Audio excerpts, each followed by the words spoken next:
Comme tous les dimanches sur la chaîne, le résumé de la semaine, 47 vidéos faites cette semaine dans la moyenne habituelle. Musk veut faire payer un abonnement aux gens certifiés sur Twitter. Parlerait de 8$ par mois. C'était 20 avant, donc ça baisse un peu. Protectionnisme, voici les voitures électriques qui pourraient ne plus avoir de bonus en 2023. Donc une liste a été faite par Automobile Propre. Pas mal de voitures au final. Les États-Unis investissent lourdement pour l'achat des bus électriques, mais il y a du boulot. Caterham va également se lancer dans les voitures électriques, en espérant qu'ils fassent pas comme Lotus avec des SUV énormes. Le Tesla Semi dévoile son accélération impressionnante pour un poids lourd, donc une vidéo a fuité sur Twitter. Joseph Sikela, le plan américain concernant les voitures électriques est inacceptable pour l'UE. Donc ça parle encore de protectionnisme évidemment. Alors sur le site Tesla, des dizaines de modèles Y propulsion en stock, qui n'attendent que vos euros pour disparaître de ce site. D'ailleurs je vais regarder s'ils y sont encore. Et oui, ils y sont encore. Bon, il y a moins de 49 000 maintenant, il y a beaucoup de 50 000. Ouais, il y en a moins. Je pense que les gens se sont rués dessus dans la semaine, là. Donc, il reste encore un seul 49 340. Deux même. Et après, c'est 50 000 et quelques. Et après, ça monte directement à 64 500, 65 000 quasiment. Donc voilà. Il y en a plus trop. Ah bah, de toute façon, c'était sûr, hein. Allez, on poursuit. Renault se moque de Tesla et de ses camions en retard dans une publicité. Bon, rien de spécial à dire là-dessus, hein. C'est un peu mesquin de la part de Renault. Il ferait bien de se concentrer sur leur propre voiture électrique. La batterie au sodium-ion européenne révolutionnaire qui veut concurrencer la Chine. Eh ben pourquoi pas. Jeep préparerait un compas électrique, mais on ne sait pas grand-chose pour l'instant malheureusement. Peut-être dans 2023 on en saura plus. Le cap des 20 000 Tesla Model Y produits a été atteint à Giga Texas. Tesla envisage de prendre une participation dans la société minière Glencore. Mais petit souci, ils produisent aussi du charbon. Pas de bol. Top 10 des voitures électriques les plus attendues en 2023, dont la fameuse Renault 5 qui sera présentée fin 2023, officiellement, pour un début en concession en 2024. Fukang ES600, une voiture chinoise de plus compatible avec l'échange de batterie, donc qui serait une voiture un peu Stellantis visiblement, parce qu'elle a été faite en partenariat avec eux. Donc peut-être un jour en Europe. Tesla déploie FSD Beta en version 10.69.3, la dernière version avant l'ouverture à tous bientôt. Alors, ouverture à tous, c'est un peu relatif, puisque en Europe, vous savez tous que le FSD Beta n'est pas disponible. Dommage. NIO EC7, un nouveau SUV chinois en route pour l'Europe. Toujours hors de prix, c'est la question qu'on peut se poser avec NIO, qui est loin d'avoir des tarifs attractifs pour l'instant. Renault dévoile ses tarifs préférentiels chez Unity avec l'abonnement Mobilize. Bon, pour les gros rouleurs, ça pourra peut-être les intéresser, effectivement. JM EV Xiao Clean, Renault lance un nouveau VE en Chine qu'on aimerait voir en France. Donc partenariat Renault JM EV là. Et une petite citadine qui pourrait très bien compléter la Spring par exemple, qui pourrait être vendue sous le nom Dacia d'ailleurs. Ça choquerait personne je pense, autour de 10-12 000 euros. Neuf, ça pourrait être pas mal en vrai. Voici les nouveautés chez Kia en termes de VE dans les années qui viennent. Programme chargé pour la marque coréenne. Tesla la mise à jour en 2022.40.4 en détail.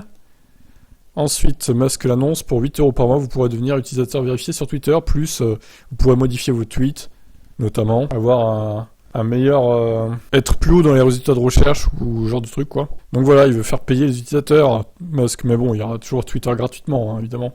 C'est pas... tout va pas passer payant. Heureusement, sinon tout le monde se barrerait, du coup. Peugeot 3008 hybride plug-in, moins puissant, moins d'autonomie et plus cher. Ils ont tout compris chez Stellantis. Tesla, les régulateurs se penchent sur la version bêta de la conduite autonome complète. Le régulateur californien, pas européen. Zeekr 009, un luxueux van électrique avec une énorme batterie, jusqu'à 700 km d'autonomie à peu près. Eh ben, Dodge Charger Daytona EV, elle ne pourra pas être modifiée par des préparateurs non officiels. Il faudra passer obligatoirement par Dodge. Chiffre de vente de voitures électriques en France, la i208 reprend la tête du mois d'octobre 2022. Le Cybertruck est encore reporté de 6 mois supplémentaires. On l'attendait mi-2022, 2023. Il est reporté à fin 2023. Donc ça se complique encore hein, pour le Cybertruck, c'est compliqué là. Va-t-il voir un jour la route? Ce véhicule hors test prototype. KTL dévoile un nouveau châssis intégrant batterie et moteur électrique pour VinFast. Cette entreprise travaille sur un récupérateur d'énergie. J'ai oublié un mot. Hop. Avec les vibrations de la route. Eh bien écoutez, on n'arrête pas le progrès. Alors je sais pas trop combien ça peut faire gagner d'autonomie avec les vibrations. Ça doit être assez anecdotique, je pense quand même. Mais bon, pourquoi pas. Hein. Toute énergie regagnée est bonne à prendre. Chez Casino, les stations supercharges de Chalon-sur-Saône et Annecy sont maintenant ouvertes, avec énormément de bornes, hein, comme vous voyez sur la photo. C'est impressionnant. Le carburant au 85 bientôt taxé par le gouvernement. Eh ben il faudrait peut-être, effectivement, parce que moi je suis pas pour. Je dis pas de le taxer à... comme les autres carburants, mais un minimum quoi. Faire monter le 85 à 1 euro, 1,10 € le litre, ça me paraît pas choquant. On verra si ça arrive ou pas. La barre de 500, bientôt présentée, jusqu'à 200 chevaux pour la plus puissante des versions. Alors moi 200 chevaux, ça me paraît un peu faiblard, mais bon, vous m'avez dit en thermique, en général c'est 180 chevaux pour les versions Abarth. Donc bon, bah, ça serait logique avec les thermiques finalement. À voir ce qu'ils vont décider. Fisker, plus de 62 000 précommandes selon le dernier rapport financier. Bon, bah écoutez, Fisker Océan a l'air de plaire. On verra les commandes réelles. Tesla, retour des mesures de distance sur les voitures sans capteur à ultrasons avec la version 2022.40.4. Bon, à voir, à tester en vrai. Les ventes de VE de Ford continuent de progresser, mais la production ne suit toujours pas. C'est bien le problème avec Ford, il y a de la demande, mais la production, ça ne suit pas, c'est dommage. Tesla Chine, près de 72 000 ventes en octobre de Model 3 et Model Y. Très bien. En Allemagne, Tesla offrira le bonus complet, même si la livraison a du retard. Je précise en 2023, parce qu'effectivement, le bonus va changer en 2023 pour l'Allemagne.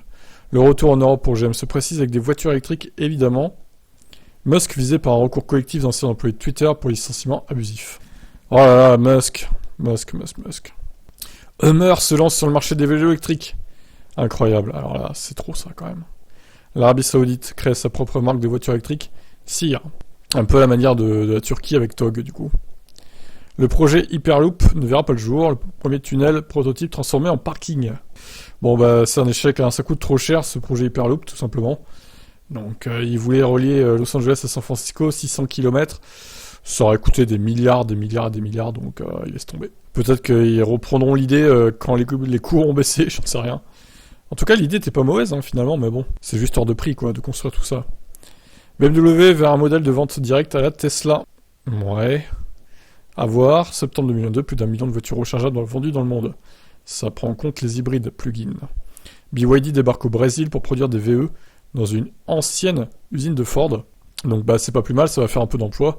Le Brésil qui a vu son nouveau président, Lula, être élu il y a quelques jours. Espérons que ça redresse un peu le pays, il en a besoin.